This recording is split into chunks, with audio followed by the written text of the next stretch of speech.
So let's look how we can create a radial bar chart with rotated labels like these here.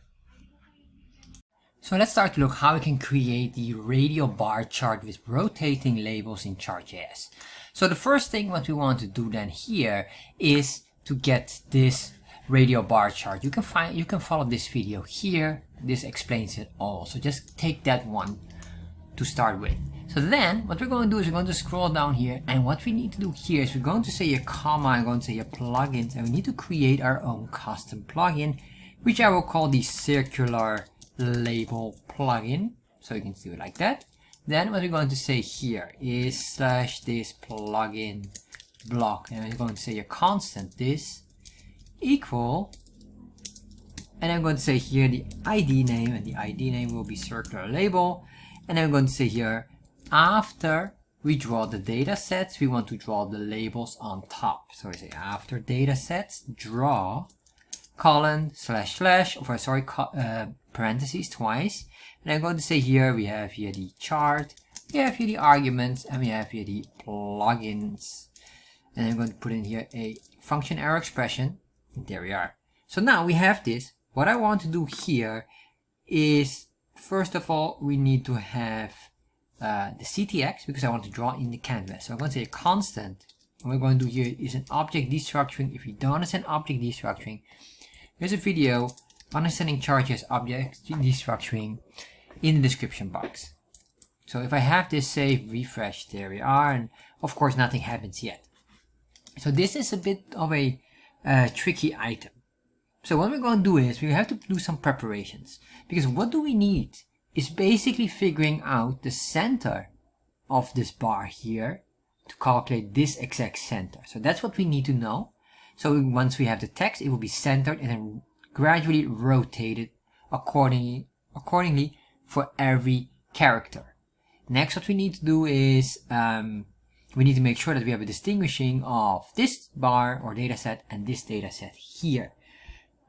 So to do this, what I want to do is, because we're going to do work with rotations and circle or with the radius, what I want to do is I want to say here the angle will be equal to math.pi divided by 180. And what this does is basically the following. It will just get us the degree of every item or every of the circle. So we want the degree, so we have 360 degree. Now that's easier than math.pi, because 2 pi equals 360 and 1 pi is a half circle.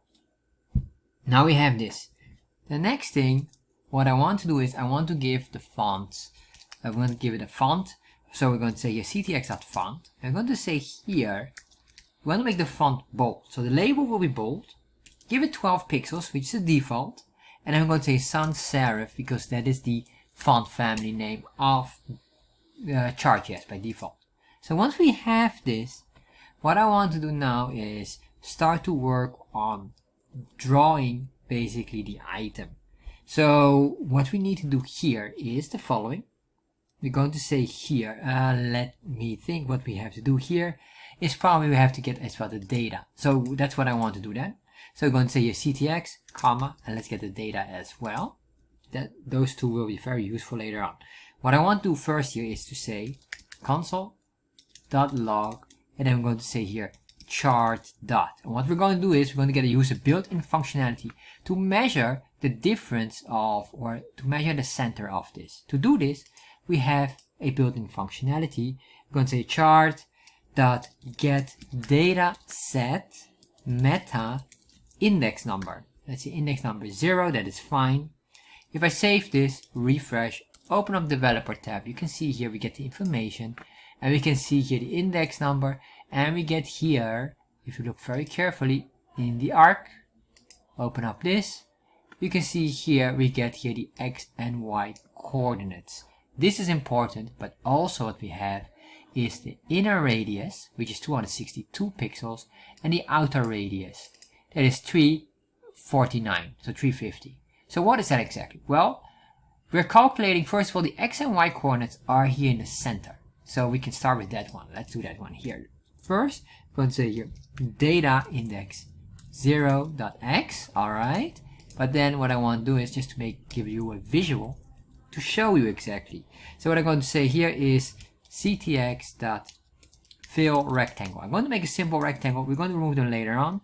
Then we have here the x and y coordinates, and then here will be the width and the height.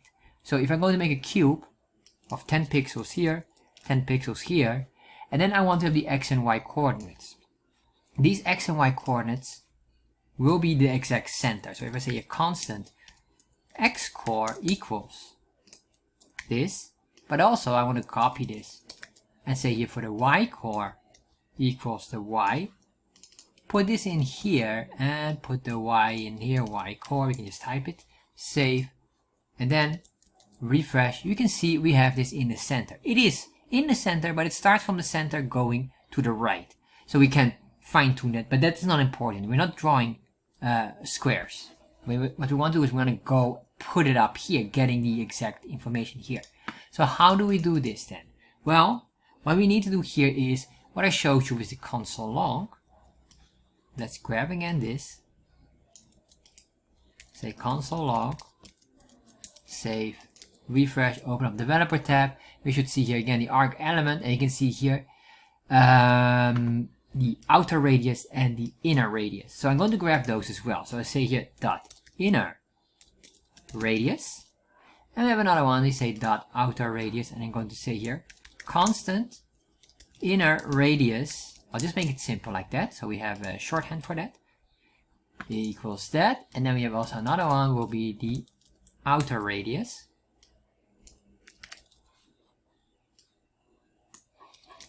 And then basically the difference with that, so say constant, and then bar thickness, that's basically the thickness of the bar, would be the outer radius, which is bigger, and that is the outer radius here.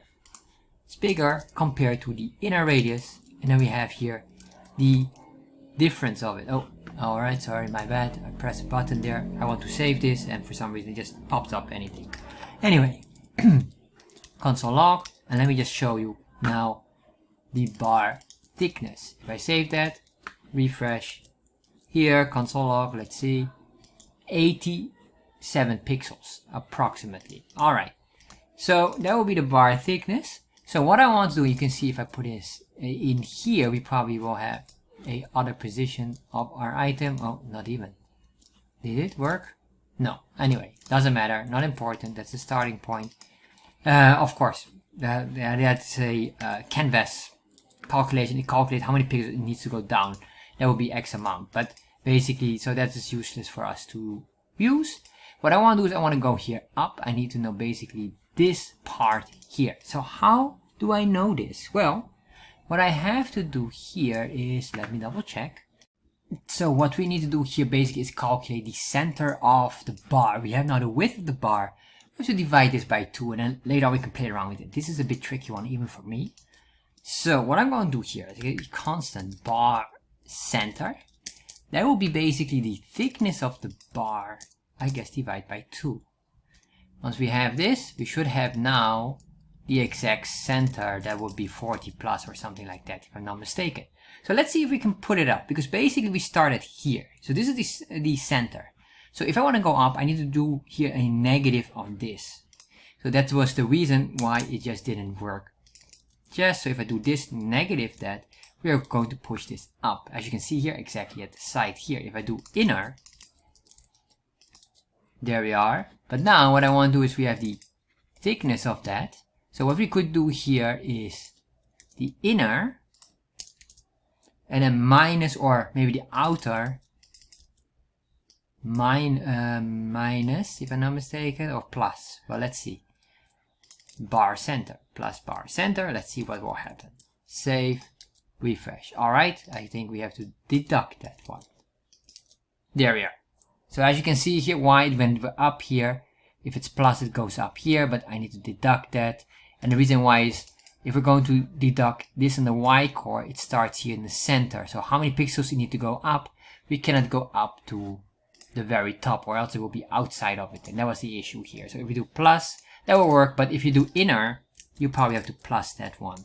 Plus the 50% of that. There you are. The half of that bar. Alright.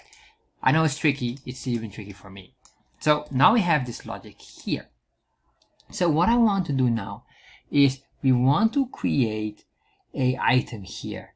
And the item that we're going to create must be a function that will understand it. And because it's a bit more tricky, I'm going to make the function here at the very top, or at least here above.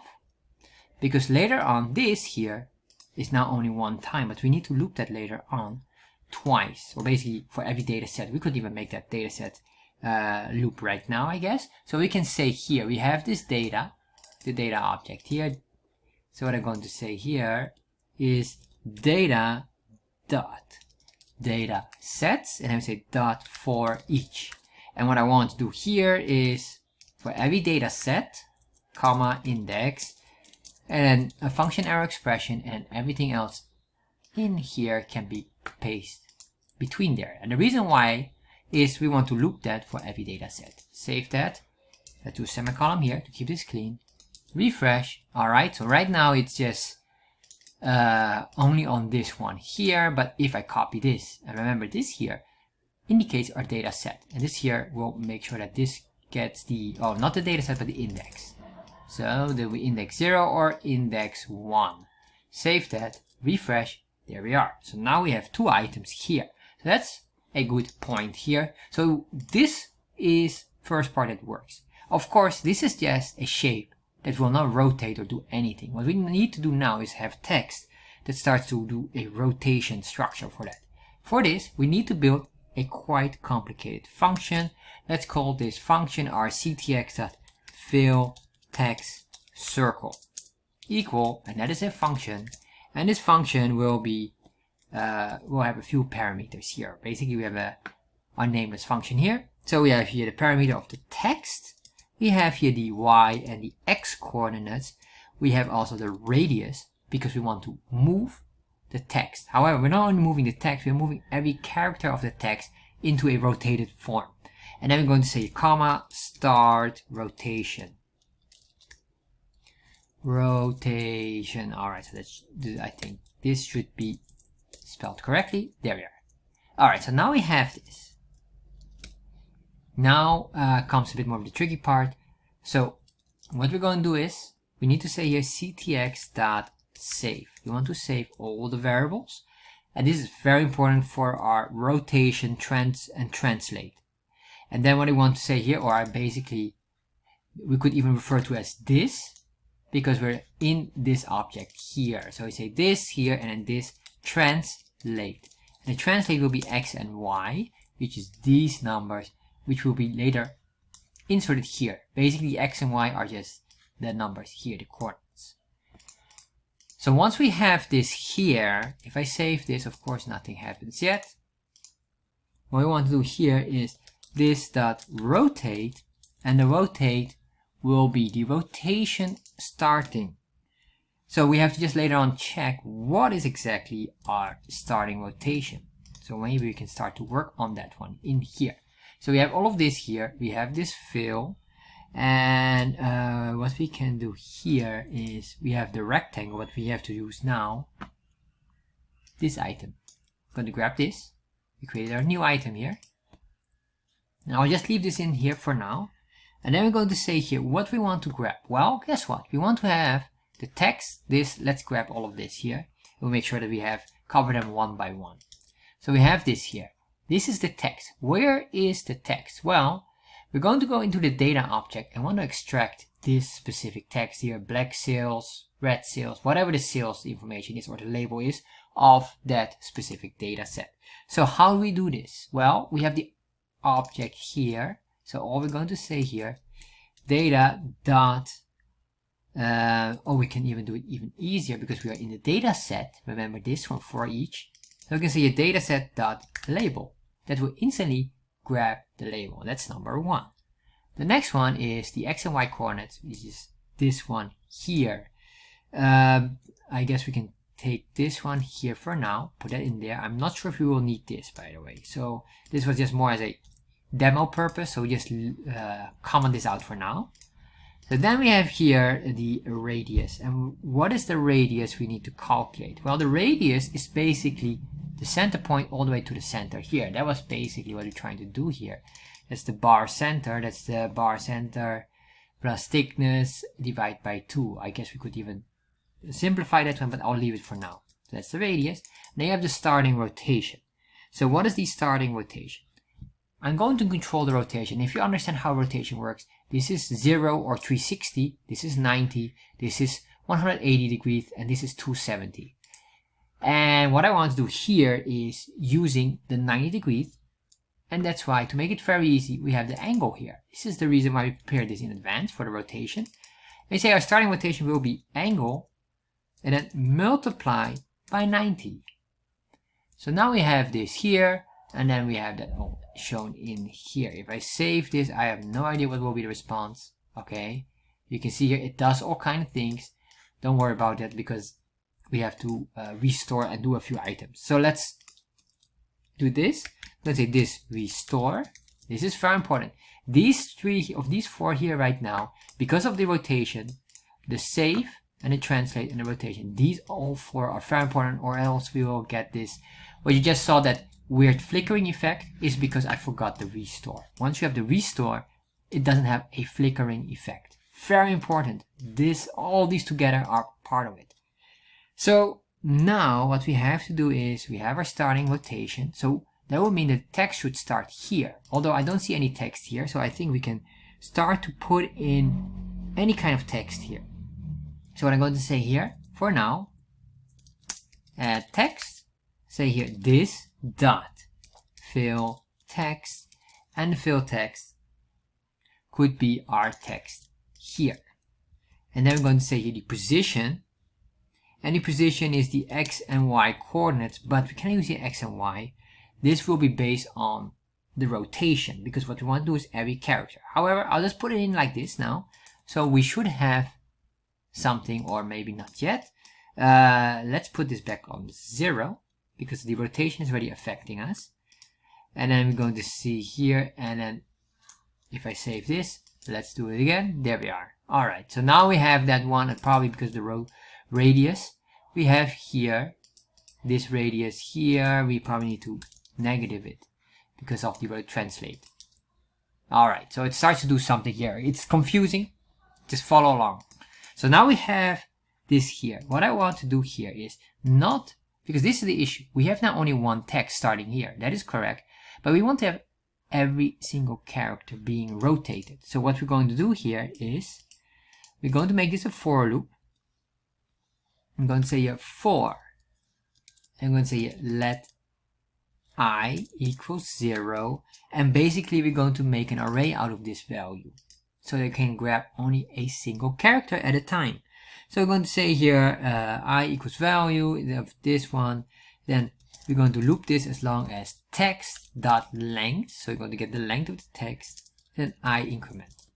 Put that in here, then we can cut this out, put that in there, and then we're going to say here every single text we have, I want to do this. Let's save that, refresh. Alright, so now it's rotating, but doing some weird stuff here. And what we need to do is we need to basically restore and save the new position. Every time you have one letter, it saves and restores it and keeps on going, building on that very point until it's done. Then it needs to reset itself back to its 90-degree angle for the next word or for the next data set. I hope you understand this. This is a bit tricky one. So, but follow along, should be fine. So once we have this, we're going to save this because we want to save this position. And then what I want to do is I want to say this dot restore. Alright, so let's save that. Refresh. Alright, so it's not working yet. And the reason why, of course, I forgot is we need to rotate this a bit more. So what I need to do is I need to have a separate independent value here right now. So we're going to say constant. And what we need to do here is the rotation per character. I'll just call it like that. And or per letter, maybe that's better. And then what I'm going to say here, we're going to grab the angle, which is this item here. Then what we're going to do is we're going to multiply this. And what we want to do here is we multiply it by the text dot length, and that multiplied by how many degree of space do I want to assign for every character. Well, depending on how big your text is, so let's say 3 pixels of a 3 degree would be decent, but if your chart or the div is quite large, you could make smaller, or if your chart or div is quite small, you need more degrees so that it will fit properly with proper spacing. I'm going to put in 3 pixels at a time, and then we're going to divide this by the text.length, or how many characters we have. By doing this, we have now the rotation. So then what I'm going to do here is, in here we're going to say this dot rotate, that is basically this one here, and then what I want to do is I want to multiply the I, the loop, with the rotation per letter. Every time letter 1 or first letter 3 degrees, second letter 6 degrees, etc, etc. That will be the starting point, and then give it 3 degrees of space. So let's save this and see what happens. Alright, so now we're getting somewhere, but I have a feeling that we're having some issues somewhere else. So let's look at this one here. Let's see here. Where is our issue here? Alright, I found the issue here. It's basically what is going on here. Remember, I was calculating here the bar thickness here, which will give us this item, and I put it in here. This, of course, is incorrect. And the reason why it's incorrect is this is the bar thickness calculating the center point here, but it is only like, how many pixels is this? This is about 40 pixels. So that's why we have here 40 pixels out. So what I need to do is 40 pixels out plus the inner radius. So that's what I'm going to do here. I'm going to grab this inner radius. I'm going to grab here the bar center plus inner radius. If I save this, then we go back here, refresh, there we are. So this works absolutely phenomenal. So if I refresh this, you can see here, that's the only thing here. It's static a bit. And secondly, if you look very carefully, it's not 100% in the center. So let's fix this. So I do notice that the text needs to be a bit more positioned. So what I'm going to do is I'm going to scroll up here. And then in here, what I want to do is, why I'm doing it outside of the loop, because this code is fixed. We always want it in the center. So I'm going to say, so we don't need to loop this code multiple times, because that would be redundant. So no need for that. So we say text baseline, because that's the issue, middle. By doing that, save this, refresh. You can see here now it's better in the center. I can move this up here. How do I move this up? Well, we can put in here, remember the rotation. If we want to be at the top, it's 0 degrees. But if I do that, save that, refresh, you can see here it is 0 degrees. We can maybe give it a bit of like a pixel space, I guess. And if you want to have more space between the words or fewer, all you have to do here is to play around with this. You can make this 6 by make it more spacious, or reduce it by making it 2. And then you can see here it starts to get more compressed. And that's basically how we can create these rotated labels.